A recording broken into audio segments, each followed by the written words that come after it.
Welcome Forex traders to the Forex Trading News channel। और यहाँ पे हम करते हैं गोल्ड का analysis on the basis of fundamental, technical और साइकोलॉजिकल लेवल्स। तो चलिए बढ़ते हैं अपने फर्स्ट सेगमेंट फंडामेंटल एनालिसिस की तरफ। चलिए शुरू करते हैं वीकली एनालिसिस। लास्ट वीक था 14th ऑफ जुलाई से लेके 18th ऑफ जुलाई 2025। इसके सारे वीडियो ऑलरेडी मेरे चैनल पे अपलोडेड है ऑन डेली बेसिस। आप जाके यहाँ पे चेकआउट कर सकते हो। अगर आप मेरे चैनल पे न्यू हो तो please do like, share and subscribe my channel. आने वाला वीक होने वाला है 21st ऑफ जुलाई 2025 से लेके 25 ऑफ जुलाई 2025। आप देख सकते हो आपके सामने मैंने हाई इम्पैक्टेड इवेंट्स कवर करने की कोशिश की है जो कि मार्केट में मॉडरेट या हाई लेवल इम्पैक्टेड ला सकते हैं। ये डेटा मैंने मेटल माइन की वेबसाइट से डिराइव किया है, आप वहां जाके भी इसे कंफर्म कर सकते हो।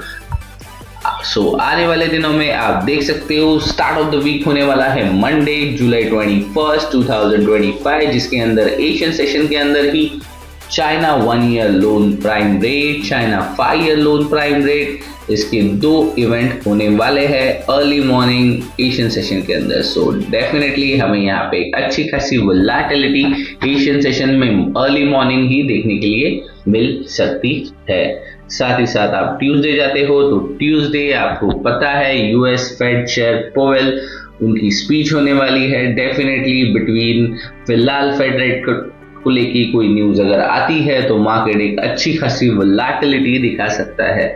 साथ ही साथ मार्केट न्यूट्रल रहने के चांसेस भी बहुत हाई है, but president Donald Trump Fed chairperson Powell को रिप्लेस करने की उन्होंने बात की थी, फिर बाद में उन्होंने खुद ही कहा था कि मैंने ऐसे कभी नहीं कहा।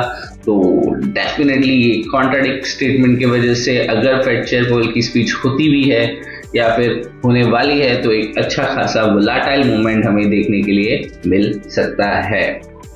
और साथ ही साथ वेडनेसडे हमें कोई भी हाई इम्पैक्टेड लो इम्पैक्टेड इवेंट नहीं दिख रहा है। यूके एलएमई कॉपर इन्वेंटरीज है जो ऑलमोस्ट मेरे हिसाब से लास्ट 4-5 मंथ से दिखाई पड़ रहा है, तो मुझे नहीं लगता हमें इसका इफेक्ट मार्केट में देखने के लिए मिलने वाला है। वेडनेसडे हमारे पास कोई भी इवेंट नहीं है, मंडे एशियन सेशन के अंदर ही इवेंट है और ट्यूसडे फेड चेयरपर्सन की स्पीच है पोवेल जी की ऑन 6 PM न्यूयॉर्क सेशन के स्टार्ट में। थर्सडे की बात कर रहे हो तो थर्सडे एक बहुत बड़ा डे होने वाला है और आप देख सकते हो अगर रफली भी आप आपकी नजर इस पे से घुमाओगे तो आपको देखने मिलेगा PMI परचेसिंग मॉनिटरिंग इंडेक्स, इसकी न्यूज आने वाली है थर्सडे। आप देखोगे लंदन सेशन में फ्रांस का मैन्युफैक्चरिंग PMI आएगा 1 o'clock, Germany flash manufacturing PMI आएगा, उसके साथ ही साथ 1 o'clock same Germany flash service PMI भी आ जाएगा। इसके साथ 1:30 यूरोपियन फ्लैश मैन्युफैक्चरिंग PMI आएगा, फ्लैश सर्विस PMI आएगा और उसके साथ 2 o'clock UK flash manufacturing PMI आएगा।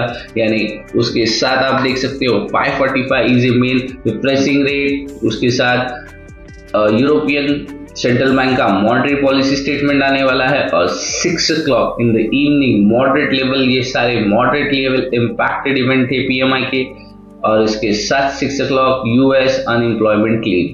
तो ट्रेडर्स यहाँ पे समझने की कोशिश कीजिए, France, UK, European central bank यानी यूरोप, साथ ही साथ इन सारे कंट्रीज के PMI यहाँ पर डिक्लेरेशन होंगे लंदन सेशन के अंदर अराउंड 12:45 यानी 12 o'clock को लेके 6 o'clock। तो यहाँ पे एक हमें अच्छी खासी वोलेटिलिटी थर्सडे को देखने के लिए मिल सकती है। आने वाला Thursday will be a more careful you have to be for a trading perspective. साथ ही साथ आप देख सकते हो 6 o'clock के बाद जो न्यूयॉर्क सेशन स्टार्ट होता है 6:15। Let me remind you once again, यहाँ पे हम 3 सेशन में काम करते हैं, एशियन, लंदन और न्यूयॉर्क। एशियन सेशन स्टार्ट होता है 2:30 अर्ली 3:35 इन द मॉर्निंग, जो खत्म होने से पहले ही 11:30 AM लंदन सेशन स्टार्ट हो जाता है और वो खत्म होने से पहले 6 o'clock को न्यूयॉर्क सेशन स्टार्ट हो जाता है, जो late night in the morning next day morning 2:30 AM को आसपास खत्म होता है। ये जो भी टाइमिंग्स मैंने कहे हैं ये इंडियन स्टैंडर्ड टाइम के हिसाब से आपको एक्सप्लेन करने की कोशिश मैं कर रहा हूँ। यहाँ पे साथ ही साथ थर्सडे आप देख सकते हो 6:15 European central bank press conference hold कर रही है। इसके साथ साथ 7:15 यूएस का फ्लैश मैन्युफैक्चरिंग पीएमआई आएगा, यूएस फ्लैश सर्विस पीएमआई आएगा और 7:30 यूएस न्यू होम सेल्स आएंगे। So traders, Thursday is going to be a very crucial day for you for trading perspective. आप अगर उस टाइम हो तो मेरे हिसाब से मार्केट एक तरफा थर्सडे के या एक अच्छी खासी बाउंस बैक या वोलेटिलिटी मार्केट दिखा सकता है। ये हो गया थर्सडे जुलाई 24, 2025। फ्राइडे की बात करूं तो ट्रेडर्स डेफिनेटली जो पोजीशंस ग्लोबली मंडे क्रिएट हुई होगी वो फ्राइडे कट ऑफ होंगी या सेल ऑफ हुई होंगी, उनको फ्राइडे कवर करने की कोशिश ट्रेडर्स करेंगे, क्योंकि फ्राइडे के बाद सैटरडे संडे 2 दिन अच्छी खासी हॉलीडे होती है, तो ट्रेडर्स अपना प्रॉफिट बुक करके शांति से बैठना पसंद करते हैं। क्यों? आपको पता है ऑलरेडी टैरिफ और फेड चेयरपर्सन को लेकर चलने वाले आर्ग्यूमेंट्स, तो ये सारे मार्केट में एक अच्छा खासा volatile effect in bull chart दिखा सकते हैं। अगर फ्राइडे की बात करूं तो आप देख सकते हो 6 PM यानी न्यूयॉर्क सेशन के स्टार्ट में यूएस को गुड्स ऑर्डर और यूएस ड्यूरेबल गुड्स ऑर्डर की न्यूज है। इसका मंथली डाटा आने वाला है, तो डेफिनेटली इसके ऊपर डीप एनालिसिस में अपने डेली वीडियोस में भी शेयर करना पसंद करूंगा। तो आप अर्ली मॉर्निंग एशियन या लंदन सेशन के स्टार्ट में मेरा डेली वीडियो भी एक्सपेक्ट कर सकते हो, जिसके अंदर ये सारी चीजें मैं डिटेल में एक्सप्लेन करूंगा। ये मैं जस्ट आपको ओवरव्यू दे रहा हूँ कि आने वाले वीक के अंदर फंडामेंटली कौन से न्यूज मार्केट को अफेक्ट कर सकते हैं। ओवरऑल फिलहाल के लिए फंडामेंटल एनालिसिस में इतना ही। चलते हैं अपने most favourite part technical analysis की तरफ। आ गए हम ट्रेडिंग व्यू के पैनल पे और आप देख सकते हो फ्राइडे को मार्केट ओपन हुआ था 3341 के आसपास और मैंने आपको सेफ जोन दिया था 3340 से लेके 3331 तक और आप देख सकते हो मार्केट ने इसी जोन के अंदर से एक अच्छा खासा बाउंस हमें दिखाया है। और आपको पता ही है मैंने आपको बहुत पहले से कुछ लेवल्स दी थी 3330 से लेके 3310 का सपोर्ट दिया था और आप देख सकते हो मार्केट ने इसी जोन के अंदर से एक अच्छा खासा बाउंस दोबारा दिखाया है। इस तरह से हमारा एनालिसिस एवरी डे और एवरी वीक का हम करने की कोशिश करते हैं और अब हमें इन लेवल्स की जरूरत नहीं है, तो इसे मैं रिमूव कर रहा हूँ। मंडे का एनालिसिस मंडे मॉर्निंग होगा और अभी हमारे आपको पता है चलते हैं हम वीकली एनालिसिस की तरफ। 1 डे का चार्ट लगाने से पहले हम 1 वीकली एनालिसिस कर रहे हैं, तो वीकली चार्ट ये करते हैं लास्ट वीक की, यानी जो वीक पास हो गया उसका अगर आप हाई देखो तो क्रिएट हुआ था अराउंड 3377.655 और लो क्रिएट हुआ था अराउंड 3309.790। आप सोच सकते हो लास्ट वीक मोमेंटम हुआ है 3067 से लेके 3310 तक, यानी $60 का मोमेंटम पूरे वीक के अंदर हमें देखने के लिए मिला है। और कैंडल की बात करूं तो यहाँ पे एक रेड कैंडल क्रिएट हुई है जिसका लो 3309 और हाई 3368 के आसपास तक का क्रिएट हुआ है और मार्केट क्लोज हुआ है अराउंड 3350 और आप देख सकते हो मैंने एक रेजिस्टेंस दिया था 3365 का। मार्केट यहाँ से ही हमें पूरे वीक में रिजेक्ट होता हुआ दिखाई पड़ा है और आप देख सकते हो 1 डे पे भी अगर मैं लेके चलूँ आपको तो यहाँ पे आपको देखने मिलेगा ऑलमोस्ट 1 2 3 डेज ने मार्केट 3 डेज के अंदर पूरे वीक के अंदर 3 टाइम्स यानी 3 डेज 1 2 3 और लास्ट वीक में एक बार मार्केट एग्जैक्टली इसी लेवल 3365 से रिजेक्शन की तरह आया हुआ था।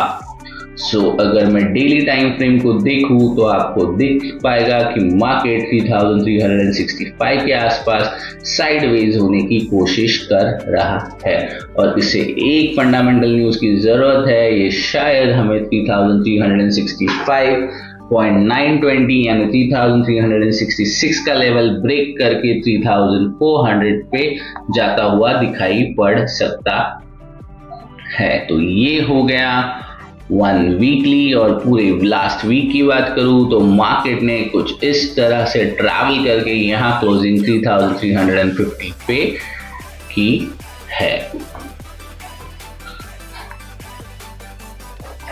ट्रेडर्स, मेरा एक सिंपल सा कहना है, अगर आपको मोमेंटम समझ में नहीं आ रहा है या मार्केट किस डायरेक्शन में जा रहा है तो बेटर बी सिर्फ जस्ट वेट एंड वॉच कीजिए ऑन बड़े टाइम फ्रेम, क्योंकि आप जितने बड़े टाइम फ्रेम में देखने की कोशिश करोगे आपको उतना क्लियरली साइन मिलता जाएगा। और मैं सपोर्ट की बात करूं तो मार्केट के लिए अभी तक फिलहाल जो मैंने एक स्ट्रॉन्ग सपोर्ट की बात की है 3330 से लेके 3310, इसको एक स्ट्रॉन्ग जोन में कन्वर्ट करने की कोशिश कर रहा है। और आप देख सकते हो लास्ट वीक या उससे आने वाले पहले के वीक मार्केट ने एग्जैक्टली यहाँ से 365 तक दोबारा 3330 से 3365 तक बाउंस दिया है और इस बार दोबारा मार्केट ने एग्जैक्ट जो लोअर साइड का सपोर्ट था 3310 पे सपोर्ट लिया है और निकलने की कोशिश कर रहा है अराउंड 3365 के ऊपर। तो फिलहाल मार्केट है 3350 पे। तो मैं एक्सपेक्ट कर रहा हूँ कि आने वाले दिनों में अगर टैरिफ या इस चीज़ की बात चलती है और आपको पता है जो भी टैरिफ के लिए रेट्स अप्लाई होने वाले हैं उनका जो मैक्सिमम लिमिट टाइम है वो 1 अगस्त है। 1 अगस्त तक अगर अदर प्रेसिडेंट्स आके बात करते हैं या नेगोशिएट करते हैं ट्रम्प एडमिनिस्ट्रेटर से तो शायद उनका रेट कट पॉसिबल होगा, एल्स जो टैरिफ का जो रेट उन्होंने डिसाइड किया है वो उन पे इम्पोज हो जाएगा। तो अगर इसको देखा जाए तो आने वाले दिनों के अंदर अगस्त 1 को आप देख सकते हो मार्केट एक अच्छा खासा बूम हमें गोल्ड के अंदर देखने के लिए मिल सकता है। तो ये हो गए बिगर टाइम फ्रेम। इससे थोड़ा सा और स्मॉलर टाइम फ्रेम पे हम जाने की कोशिश करते हैं और अगर आपको मैं दिखाने की कोशिश करूं तो लास्ट लो लगा था अराउंड 3310। यहाँ से भी अगर मैं इसे बाउंस कंसीडर करता हूँ तो आप देख सकते हो मार्केट ने कुछ इस तरह से मोमेंटम दिखाया है और इसके साथ ही साथ मैं इंतज़ार भी करूंगा।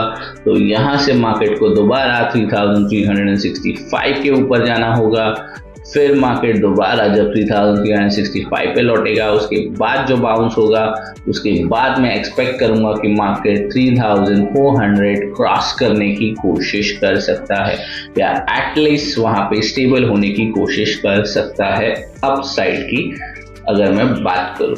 और एकदम मैं प्रायर टेक्निकल लगाने की कोशिश अगर करता हूं तो आपको समझना होगा कि लास्ट जो आपको अभी फिलहाल के लिए लग रहा है कि यहाँ से पूरी तरह एक ही जोन क्रिएट हुआ है और अगर मैं ठीक से कहूँ तो ये फॉल अभी तक हुआ नहीं है, क्योंकि ये फॉल जो आपको दिख रहा है इस पे मुझे दो एग्जैक्ट प्रोमिनेंट कैंडल नहीं दिख रही है और मैं एक्सपेक्ट कर रहा हूँ शायद मार्केट थोड़ा सा और फॉल होगा और उसके बाद सपोर्ट लेके 3365 को ब्रेक करने की कोशिश करेगा। और अगर 1 आवर के टाइम फ्रेम की मैं बात कर रहा हूँ तो अगर आप देखो ठीक से तो मार्केट ने लास्ट हाई यहाँ लगाया था, इसके बाद मार्केट यहाँ तक नीचे गया है और दोबारा यहाँ पे एक हाई लगाया और फिर यहाँ से नीचे आया है जो कि इस लो को ब्रेक करता। अगर मैं इसे कंसीडर भी करूँ मार्केट यहाँ तक फॉल किया था फिर राइज हुआ और यहाँ लो क्रिएट किया तो डेफिनेटली मार्केट को पहले 3377 का हाई ब्रेक करना होगा, उसके बाद ही मार्केट यहाँ से 365 के ऊपर जाने की कोशिश, सस्टेन करने की कोशिश करेगा। सो फिलहाल मार्केट का एक रेजिस्टेंस बना हुआ है 3377 के आसपास, यानी आप 80 कंसिडर कर सकते हो। पहले मार्केट को 50 to 80 ट्रैवल करने दीजिए, लेट इट गेट स्टेबल, थोड़ा सा मार्केट साइडवेज होगा, उसके बाद आप अपसाइड की मोमेंटम कैच कर सकते हो। और अगर डाउन साइड आने की मैं बात करूं मार्केट की, तो लास्ट लो उस हिसाब से भी अगर प्लान आप करें तो लास्ट लो लगा था 3382 का, और उसके बाद मार्केट ने कुछ इस तरह से परफॉर्म किया है। तो यहाँ पहले इसे ऊपर जाना होगा यहाँ, और यहाँ से ही मार्केट को पहले 3330 लौटना होगा, और यहाँ बिना सपोर्ट ये मार्केट 3300 पे चला जाना चाहिए। तो सिंपल सी बात है, जस्ट हमारे पास ऑप्शन है वेट एंड वॉच। मार्केट फिलहाल क्रेजी मूव्स कर रहा है बिकॉज फंडामेंटली किस तरह से न्यूज़ आ रहे हैं उसमें मार्केट रिएक्शन देने की कोशिश कर रहा है। साथ ही साथ inflation rate going to be high in US side, शायद अगर यूएस फेड रेट के डिस्क की वजह से होगा नहीं होगा, ये सारी चीज़ें हमें आने वाला वक्त बताएगा। तो इसी के लिए मैं आपको अभी फिलहाल के लिए कहने की कोशिश कर रहा हूँ कि गोल्ड के अंदर जस्ट वेट एंड वॉच। आपको अगर अदर इंस्टीट्यूट में ट्रेड मिल रहे हैं, इंस्ट्रूमेंट्स में आपको ट्रेड मिल रहे हैं, तो आप वहां पे ट्रेड करने की कोशिश कर सकते हो। गोल्ड के अंदर, यूरो यूएसडी के अंदर, बिटकॉइंस के अंदर अगर आज को आपको अच्छी रैली दिख रही है, या सिल्वर के अंदर, इथेरियम के अंदर अच्छी रैली दिख रही है, तो आपको वहां पे ट्रेड प्लान कीजिए। गोल्ड को फिलहाल थोड़े दिन के लिए होल्ड पर रखने की कोशिश कीजिए। So overall that's it from my side. Thanks for watching forex trading news channel.